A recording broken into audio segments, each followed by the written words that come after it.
नमस्कार, आर्या न्यूज देख रहे हैं आप। मैं हूं आपके साथ पल्लवी सिंह। मुरादाबाद से खबरों की शुरुआत करेंगे, जहां पर बिलारी क्षेत्र में स्वास्थ्य उपकेंद्र सडोला में डॉक्टर और स्टाफ की लापरवाही सामने आ गई है। आपको बता दें कि सुबह 11 बजे तक उपकेंद्र प्रभारी डॉक्टर श्रीसर कुमार उपकेंद्र में मौजूद ही नहीं थे और मरीज अस्पताल के गेट पर बैठे रहे। इसी बात को लेकर डॉक्टर के बाकी स्टाफ से जब पूछा गया तो उन्होंने प्रभारी को अलग अलग जगहों पर बताया। किसी ने उनको सीएमओ के साथ मीटिंग करते हुए बताया, तो किसी ने कहा कि डॉक्टर साहब राउंड पर हैं, तो किसी ने फील्ड के काम से बाहर जाने का बहाना बनाया। और जब उप केंद्र प्रभारी शशि कुमार से फोन पर बात की गई तो उन्होंने खुद को लखनऊ बताया है। तो वहीं अन्य स्टाफ के विषय में बात जब की गई तो अस्पताल में आधे से ज्यादा स्टाफ अनुपस्थित पाया गया। उपकेंद्र की हालत इतनी खस्ता हाल हो चुकी है कि कुछ डॉक्टर गुटखा खाते हुए भी नजर आए। साथ ही साथ यहाँ पर जो फार्मासिस्ट हैं उनकी तरफ से ये बताया गया है कि वो खुद मरीजों का इलाज करते हैं और उन्हें दवा देते हैं। सरकार के दावों के बीच स्वास्थ्य उपकेंद्र की ऐसी शर्मनाक तस्वीर सरकार की मंशा पर पलीता लगा रही है।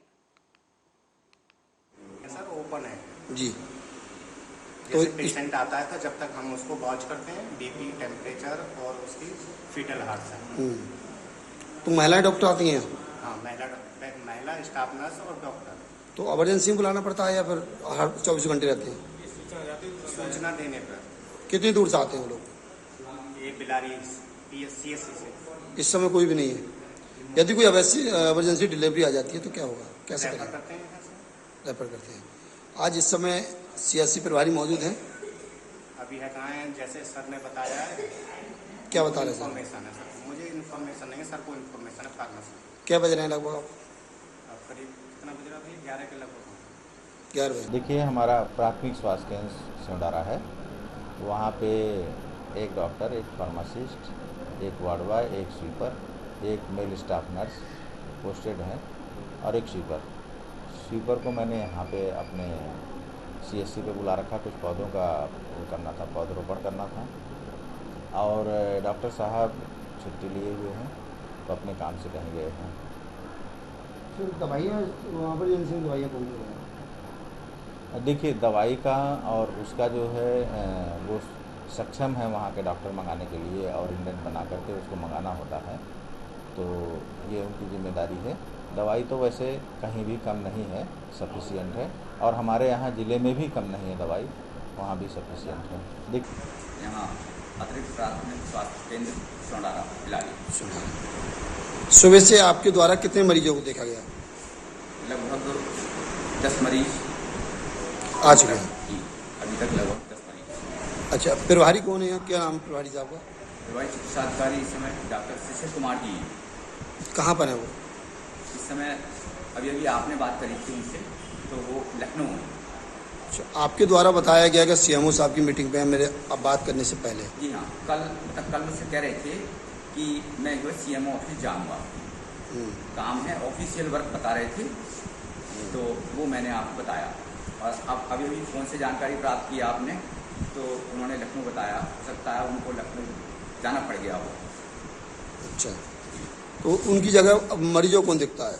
मरीजों को उनकी अनुपस्थिति में इस समय मैं देख रहा हूँ यहाँ।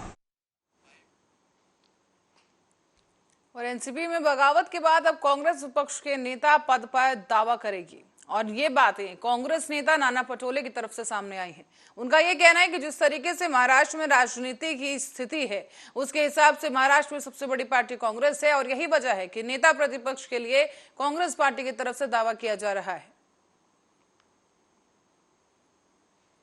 आज जो महाराष्ट्र की राजकीय परिस्थितियां बनी हुई है, उसके आधार पर आज अपोजिशन में सबसे बड़ी पार्टी कांग्रेस ही पार्टी है। और उस आधार पर हम पूरे विधायक दल की आज मीटिंग है, उसमें सब चर्चा होगी और चर्चा के बाद उसका पूरा रिपोर्ट हाईकमांड को भेजा जाएगा और वो निर्णय आजकल में आ जाएगा। नाम क्या सामने आए हैं? कुछ नाम आप बता सकते हैं? नाम तो हमारे पास बहुत सारे हैं, लेकिन नाम बहुत सारे हैं, लेकिन हम उसका पूरा रिपोर्ट ही हम हाईकमांड को भेजेंगे। हाईकमांड का जो आदेश होगा वो सब पालन करेंगे।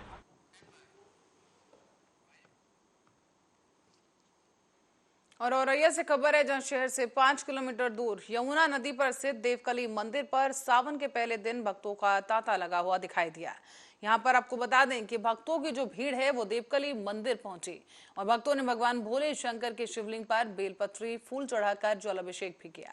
वहीं आपको बता दें कि मंदिर प्रांगण के अंदर बम बम बोले के जयकारे लगाए गए हैं और दरअसल ये कहा जाता है कि देवकली जो मंदिर है वो बरसों पुराना मंदिर है और यहाँ पर भक्त कई राज्यों से दूर दूर से आते हैं, अपनी मनोकामनाएं मांगते हैं और साथ ही इस साल पुलिस प्रशासन के द्वारा भी सुरक्षा के लिहाज से व्यवस्थाओं को और इंतजामों को पुख्ता कर दिया गया है।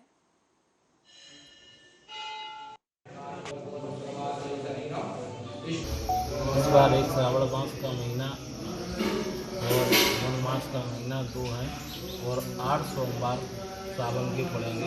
इसमें 8 सोमवार व्रत रहेंगे और दर्शन जो भी दर्शन करेगा सावन में जल अभिषेक करेगा, जो भी मनोकामनाएं उनकी पूर्ण होंगी। और प्रसाद की व्यवस्था यहाँ है और संतों की भी व्यवस्थाएं हैं, साधु संतों के लिए भोजन प्रसाद और रहने की व्यवस्था है दरबार में। मंदिर की क्या मान्यता है?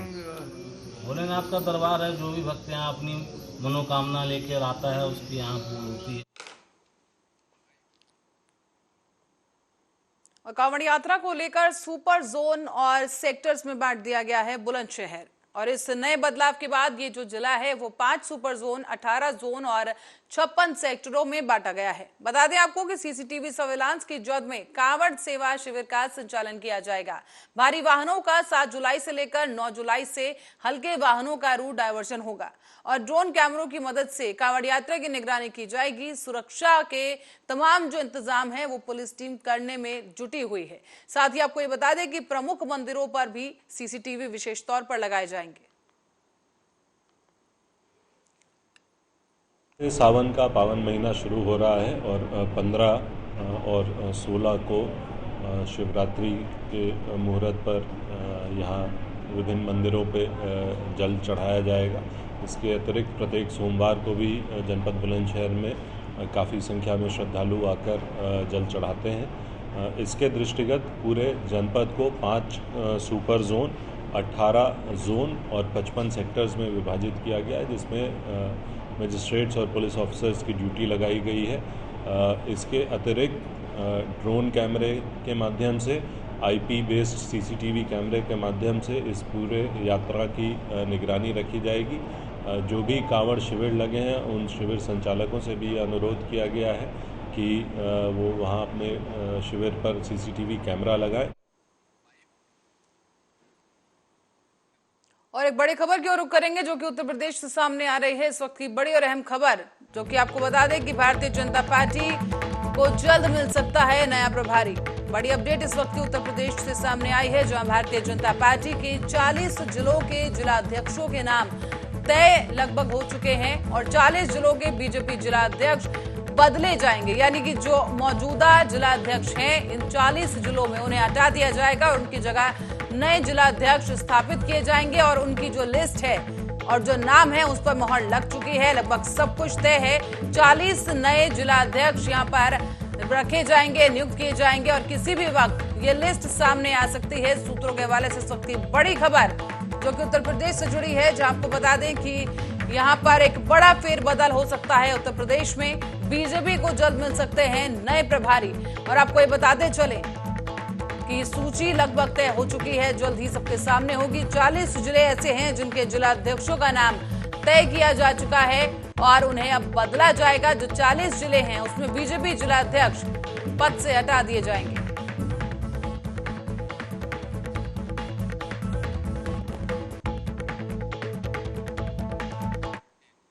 एससीओ शिखर सम्मेलन में प्रधानमंत्री नरेंद्र मोदी ने वर्चुअल तरीके से संबोधन किया है और साथ ही इस दौरान प्रधानमंत्री मोदी ने कहा कि हमें मिलकर ये विचार करना चाहिए कि क्या हम एक संगठन के रूप में हमारे लोगों की अपेक्षाओं का सामना करने में सक्षम हैं। इस विषय में भारत एससीओ में सुधार और आधुनिकीकरण का समर्थन करता है। पीएम ने और क्या कुछ कहा वो आप सुनिए। कि क्या हम एक संगठन के रूप में हमारे लोगों की अपेक्षाओं और आकांक्षाओं को पूरा करने में समर्थ है? क्या हम आधुनिक चुनौतियों का सामना करने में सक्षम हैं?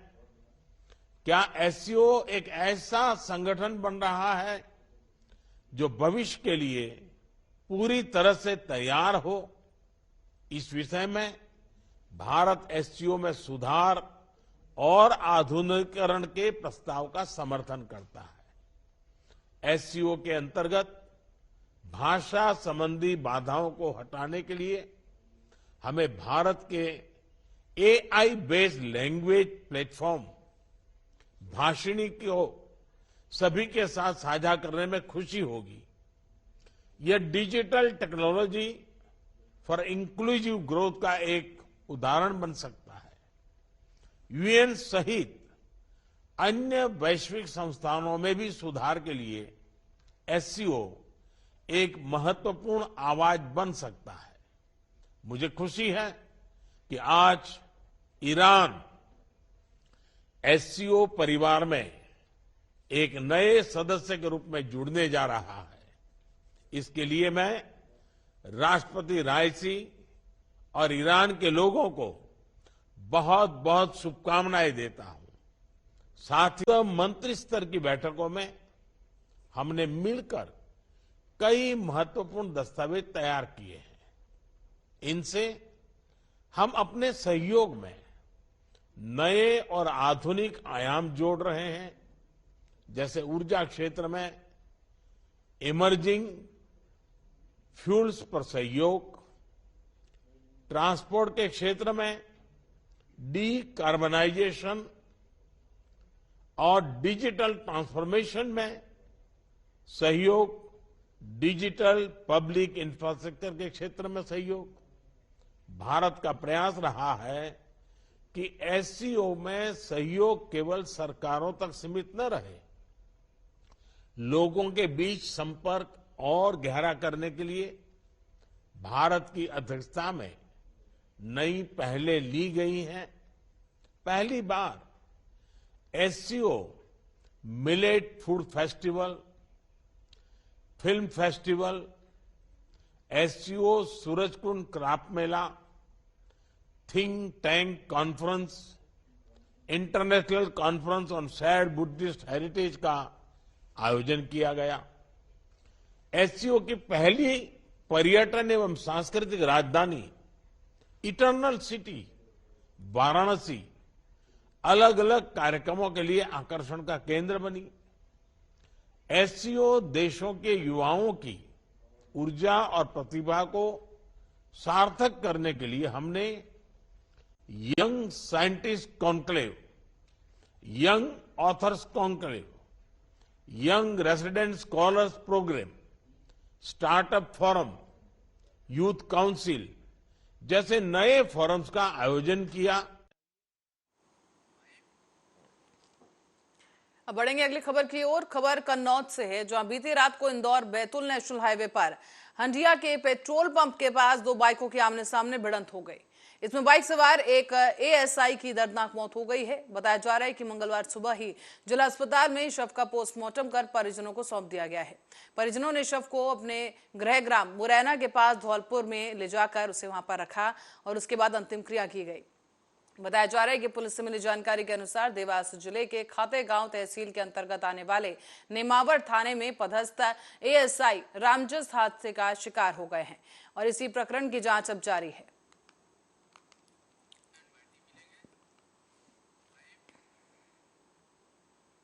नौकरी के बदले जमीन घोटाला मामले में सीबीआई के द्वारा दायर की गई चार्जशीट में आरजेडी प्रमुख लालू यादव, राबड़ी देवी और तेजस्वी यादव के नाम शामिल होने पर जदयू के राष्ट्रीय अध्यक्ष राजीव रंजन उर्फ ललन सिंह का बयान सामने आ गया है।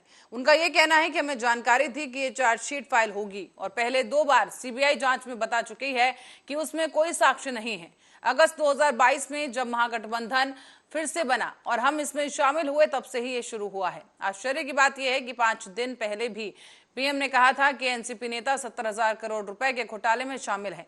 अब वो भाजपा मंत्रिमंडल में शामिल हो रहे हैं और जब तेजस्वी यादव महागठबंधन में शामिल हो रहे हैं तो उस मामले में चार्जशीट दायर की जा रही है, जिसकी 2 बार सीबीआई जांच कर चुकी है। अब ये 2022 के अगस्त में जब महागठबंधन बना फिर से और हम लोग उस महागठबंधन में शामिल हुए, तब से ये काम शुरू हुआ है। तो जो उनके तोते हैं उनको जो इस्तेमाल करने का जो तरीका है वो इस्तेमाल करने के लिए उन्होंने तोते को शिक्षा देके कान में अपना शिक्षा दिया और उसको बुलाया कि ये हम लोग पहले से जान रहे कि आप आश्चर्य है। एक तरफ प्रधानमंत्री 5 दिन पहले कह रहे हैं कि पूरे एनसीपी के जो नेता है वो 70,000 करोड़ रुपए के घोटाले में फंसे वो भाजपा के मंत्रिमंडल में शामिल हो रहे हैं और श्री तेजस्वी प्रसाद यादव महागठबंधन में शामिल हो रहे हैं। इसलिए उन आरोपों पर जिन आरोप को 2 बार सीबीआई जांच करके खारिज कर दी है कि कोई साक्ष्य नहीं है, उस पर चार्जशीट डाल कर रहे हैं, ये सब लोग जान रहा है। अब ये 2022 के अगस्त में जब महागठबंधन बना फिर से और हम लोग उस महागठबंधन में शामिल हुए तब से ये काम शुरू हुआ है। तो जो उनके तोते हैं उनको जो इस्तेमाल करने का जो तरीका था वो इस्तेमाल करने के लिए उन्होंने तोते को शिक्षा देके कान में अपना शिक्षा दिया और उसको बुलाया कि ये हम लोग पहले से जान रहे कि आप आश्चर्य है। एक तरफ प्रधानमंत्री 5 दिन पहले कह रहे हैं कि पूरे एनसीपी के जो नेता है वो 70,000 करोड़ रुपए के घोटाले में फंसे वो भाजपा के मंत्रिमंडल में शामिल हो रहे हैं और श्री तेजस्वी प्रसाद यादव महागठबंधन में शामिल हो रहे हैं। इसलिए उन आरोपों पर जिन आरोप को 2 बार सीबीआई जांच करके खारिज कर दी है कि कोई साक्ष्य नहीं है, उस पर चार्जशीट डाल कर रहे हैं। बुलंदशहर में दबंगों का कहर देखने को मिला है, जिसके चलते युवक गंभीर रूप से घायल हुआ। बताया जा रहा है कि रास्ते पर जाते समय कुछ दबंगों ने डंडे, पाइप और रॉड से हमला कर दिया। बताया जा रहा है कि सूचना मिलते ही पुलिस मौके पर पहुंची और घायलों को अस्पताल में भर्ती कराया गया है। शिकारपुर थाना क्षेत्र के गांव हलपुरा का मामला बताया गया, जहां पर पीड़ितों ने शिकारपुर थाने में दबंगों के खिलाफ तहरीर दी है, जिस पर उन्हें कार्रवाई का आश्वासन दिया गया।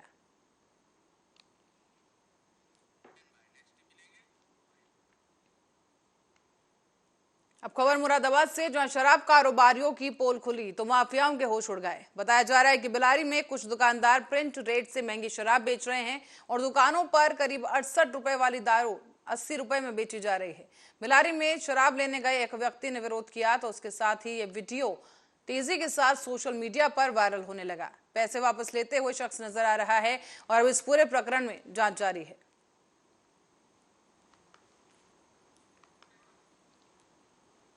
अब देख सकते हैं कि यहाँ पर एक शख्स पहुंचता है और शराब खरीदने की कोशिश करता है, लेकिन बताया ये जा रहा है कि जो तय मूल्य है उससे महंगी ये शराब बेची जा रही है। अवैध तरीके से कालाबाजारी शराब की जा रही है और मुरादाबाद से खबर सामने आई है। बताया जा रहा है कि मनकुला गांव का ये मामला है, जहां पर एक शख्स जब शराब लेने वहां पर गया तो 68 रुपए की जो बोतल है वो उसे 80 रुपए में दी गई, जिसके बाद कुछ विवाद भी हुआ और पैसे जब वापस लिए गए तो इस दौरान एक वीडियो शूट किया गया और उस वीडियो को पोस्ट कर दिया गया है, जो कि अब तेजी के साथ सोशल मीडिया पर वायरल हो रहा है। बताया जा रहा है कि अवैध कालाबाजारी यहाँ पर शराब की जा रही है और लगातार इस तरह के कई मामले मुरादाबाद से पहले भी सामने आ चुके हैं। आबकारी विभाग इस वक्त अलर्ट मोड पर है और इस वीडियो के सामने आने के बाद देखना यह होगा कि किस तरीके से कार्रवाई को आगे अंजाम दिया जाता है। लेकिन फिलहाल जो मामला सामने आया मुरादाबाद से वो ये कि तय मूल्य से ज्यादा में शराब बेची जा रही है, महंगी शराब बेची जा रही है और यहाँ पर कालाबाजारी करने की भी खबरें सामने आई है कि शराब की जो बोतलें हैं उनकी कालाबाजारी की जा रही है और तय मानकों को कुचला जा रहा है, उसकी धज्जियां उड़ाई जा रही है। और इसी दौरान कालाबाजारी करने वाले माफियाओं में भी इस वक्त हड़कंप है, क्योंकि जो वीडियो वायरल हुआ है उसके बाद से लगातार कार्रवाई की अटकलें तेज हो चुकी हैं।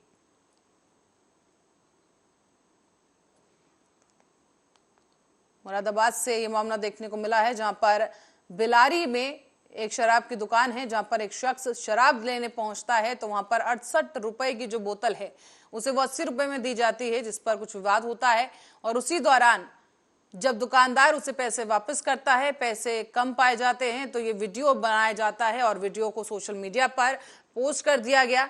अब धड़ल्ले के साथ ये वीडियो वायरल हो रहा है। इस खबर पर अधिक जानकारी के लिए दानवीर सिंह हमारे संवाददाता हमारे साथ जुड़ गए लाइन पर। दानवीर, आपसे समझना चाहेंगे पूरा मामला क्या कुछ रहा और वीडियो वायरल होने के बाद से पुलिस विभाग की तरफ से और आबकारी विभाग की तरफ से खासतौर पर किस तरह का एक्शन लिया गया है? बिल्कुल, देखिए पल्लवी, मैं आपको बता दूं, मुरादाबाद की बात करें तो मुरादाबाद में सोशल मीडिया पर जिस तरीके से एक वीडियो वायरल हुआ जिसमें अधिक रेटों में दारू बेची जा रही है। देखिए दारू की जो दारू लेने वाला है, जो 68 रुपए की से अधिक 80 रुपए का एक जिस क्वार्टर जो बताते हैं क्वार्टर बिक रहा है। जिस तरीके से पूरे मुरादाबाद की बात करें तो हर संचालक जो वक्त बैठते हैं, सेलमैन जो बैठते हैं, वो अपने अतिरिक्त दामों में बेचते हैं। देखिए जिस तरीके से आबकारी विभाग से मैंने अभी जानकारी ली थी, उन्होंने कहा कि इस पर कार्रवाई की जाएगी, इस मामले में जांच की जा रही है, आखिर क्या पूरा मामला है। तो इस तरीके से बात की जाए तो ये मामला काफी समय से चल रहा था मुरादाबाद में। काफी समय से ये लोग जो दारू पीने वाले लोग होते हैं, नशा करने वाले होते हैं, उन्हें तो यही नहीं पता कि क्या ये कोई सरकारी जो है शराब की दुकान है या फिर अवैध तरीके से यहाँ पर कच्ची शराब बेची जा रही है? ये बिल्कुल ये सरकारी दुकान है। जगह जगह जो सरकारी ठेके बने हुए हैं वही दुकान है, उन पे ही अतिरिक्त दामों में ये शराब बेचने का मामला बिलारी में सामने आया है। बिलारी की बात ना करें, जो भी यहाँ जो सरकारी दुकानें बनी हुई है दारू की, उन पे सब पे ही इसी रेट में दारू बेचने का काम किया जा रहा है। किस आधार पर ये लोग आखिर किस आधार पर ये लोग इतनी महंगी शराब बेच रहे हैं? जब उसका मूल्य तय है तो फिर क्यों उस तय मूल्य से ज्यादा की शराब बेची जा रही है? क्या सफाई? इस मामले को लेकर सेलमैन से पूछा गया तो उनका कहना है कि जो ऊपर से जो आदेश मिलता है उस आधार पर हम लोग देखते हैं, उसी आधार पर हमें हिसाब देना होता है। तो जो ऊपर जो बैठे हैं लोग, कारोबार करने वाले होते हैं, जो बड़े लोग हैं, जिनके जो ठेके चल रहे हैं, उनके इशारों पर ये दारू बिकवाई जाती है, ऐसा सेलमैन का भी कहना है। लेकिन जिस तरीके से तमाम वीडियो वायरल हो रहा है, जिस तरीके से आज सोशल मीडिया पे दानवीर, यहाँ पर काफी गंभीर आरोप है कि उनसे कहा जाता है महंगी शराब बेचने के लिए। क्या कुछ कार्रवाई को लेकर फिर अपडेट है आपके पास?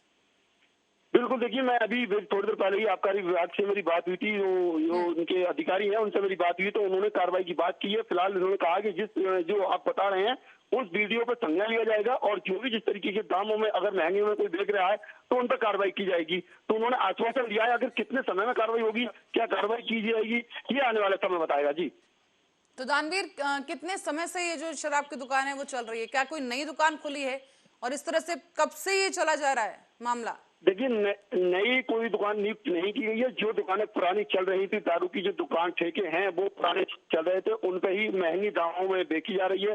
जबकि देखिए चुनाव के दौरान भी ये मामला सामने आया था। जिस तरीके से नगर पालिका के जो चुनाव किए गए हुए थे, उस दौरान भी इन लोगों ने ओवर रेट में बेची थी। लेकिन अब तो कोई चुनाव नहीं है। इस समय जिस तरीके से ये दारू महंगे रेटों में बेची जा रही है, 1-2 रुपए की बात नहीं है, ये शुद्ध 12 रुपए की बात है। एक जो बोतल होती है उस पर एक बोतल पर 12 रुपए ये कमा रहे हैं। जिस तरीके से कह सकते हैं, देखिए चाहे देसी दारू हो चाहे इंग्लिश दारू हो, सब दारुओं पर ये अधिक रेटों में बेचने का मामला। क्या इस तरह के और भी कोई शराब की दुकानें वहां पर हैं जहां पर तय मूल्य से ज्यादा में महंगी शराबें बेची जा रही हैं? बिल्कुल, देखिए मैंने अभी बिलारी जैसे चौकी है, कस्बे की चौकी है, उसके पीछे ही सामने एक ठेके की दुकान है, एन रोड है, उस पर भी ये मामला पिछले दिनों आया था। अब जिनके वो ठेके चल रहे हैं उनकी ही दुकानें, जिस दुकान का ये वीडियो है वो भी दुकान उन्हीं ठेकेदार की बताई जा रही है, ऐसा कुछ कहना है। लेकिन लगातार जिस क्षेत्र की बात करें तो उस क्षेत्र में लगातार ऐसे वीडियो तमाम वायरल हो रहे हैं और इस तरीके की महंगे दामों में जो बेचने का काम किया जा रहा है वो कहीं ना कहीं अधिकारियों की संरक्षण में या फिर अधिकारियों को संज्ञान नहीं है। लेकिन जिस तरीके से हम बता रहे हैं कि अधिकारियों को मैंने संज्ञान दिया है, क्यों कार्रवाई नहीं की गई और कार्रवाई की जाएगी तो कितने समय में की जाएगी, ये बड़ा सवाल है। तो दानवीर, जो वहाँ पर स्थानीय लोग हैं, क्या उनकी तरफ से भी कोई शिकायत दर्ज की गई है इस पूरे मामले को लेकर इससे पहले? बिल्कुल, देखिए एक वीडियो में जिस तरीके से वो वीडियो है उसमें जो लेने वाला है, जो दारू खरीद रहा है वहाँ, वो उससे झगड़ रहा है, जो सेलमैन से उससे झगड़ रहा है और ये कह रहा है कि मेरे पैसे वापस दीजिए। जब मीडिया कर्मी मौके पर पहुंचे उस सेलमैन के पास तो उसने 12 रुपए वापस दिए थे। क्योंकि 12 रुपए उसने वापस इसलिए दिए कि मीडिया कर्मी सामने पहुंचे और उससे वो सेलमैन कहता नजर आ रहा है कि मेरे पिछले पैसे उधार थे और जो खरीदने वाला है वो कह रहा है कि मैंने कोई भी मैं दारू पीता ही नहीं हूँ, आज पहली बार लेना आया हूँ, तो मेरा लेन देन कोई नहीं है, तो मेरे किस चीज के उधार, मेरे पैसे दीजिए। जिस तरीके से 80 रुपए की रेट में मतलब 68 रुपए की दारू 80 रुपए में दी जा रही है, वो कहीं ना कहीं एक चौंकाने वाली है। और अधिकारियों की जो पर्दा जो कहते हैं नशा विभाग, जो कहते हैं कि आबकारी विभाग, उनमें हलचल मचाने वाला है और जो कारोबार करने वाले हैं उनमें कहीं न कहीं इस वीडियो को देखकर हड़कंप मचा है। फिलहाल अपने हर जो दुकानदारों की है उन पर एक तरीके से कह सकते हैं हलचल सी मची है और लगातार जिन रेटों में दारू बिक रही थी, मतलब कह सकते हैं 80 रुपए में, अभी थोड़ी देर पहले ही मेरी एक व्यक्ति से और बात हुई, उन्हें भी 80 रुपए की रेट में ही एक क्वार्टर दिया गया है। जी दानवीर, क्योंकि अब वीडियो वायरल हो चुका है, तो क्या अभी भी दुकान खुली हुई है, दुकान के संचालक मौजूद है वहां पर और इसी रेट पर बेची जा रही है, दुकान बंद कर दी गई है? नहीं, देखिए दुकान तो बंद नहीं कर रहे हैं, लेकिन जिस तरीके से मैं आपको बताऊं, अभी मैं निकल के आया हूं, इधर से निकला हूं, तो अभी मेरे सामने ही कुछ दारू की भीड़ लग रही थी दुकान पर। तो जो दुकान मालिक हैं, जो संचालक हैं, वो बैठे हैं, जो लगातार दारू बेचने का काम कर रहे हैं। लेकिन सवाल यह है कि इस तरीके से 68 रुपए की चीज 80 रुपए में दी जा रही है। कहीं ना कहीं सब अनदेखा किया जा रहा है प्रशासन की तरफ से, या फिर माने आबकारी विभाग की तरफ से। बिल्कुल, बहुत बड़ी लापरवाही यहाँ प्रशासन की तरफ से जरूर सामने आई है और आबकारी विभाग को अलर्ट होने की बहुत जरूरत है। दानवीर, बहुत बहुत धन्यवाद इस जानकारी के लिए। मुरादाबाद से खबर इस वक्त की बिलारी से बताई जा रही थी, जहां पर तय मूल्य से अधिक में शराब बेची जा रही है, लेकिन आबकारी विभाग और पुलिस प्रशासन मूक दर्शक बना बैठा है। उन्हें इस बात की सुध नहीं है, या यूं कहें कि लापरवाही इस पूरे मामले में बढ़ती जा रही है। एक बहुत बड़ा रैकेट है जो काम कर रहा है, क्योंकि जो दुकानदार है उसकी तरफ से कहा गया है कि हमें ऊपर से ये ऑर्डर दिया गया है कि शराब को इस दाम पर बेचना है। यानी कि यहाँ पर बहुत से बड़े नाम हैं जो अब सामने आ सकते हैं, और जांच इस मामले पर अब तक शुरू नहीं की गई है। एक बड़ी लापरवाही, और उससे भी बड़ी लापरवाही ये कि धड़ल्ले के साथ ये जो दुकानदार है तय मूल्य से ज्यादा की शराब बेच रहा है।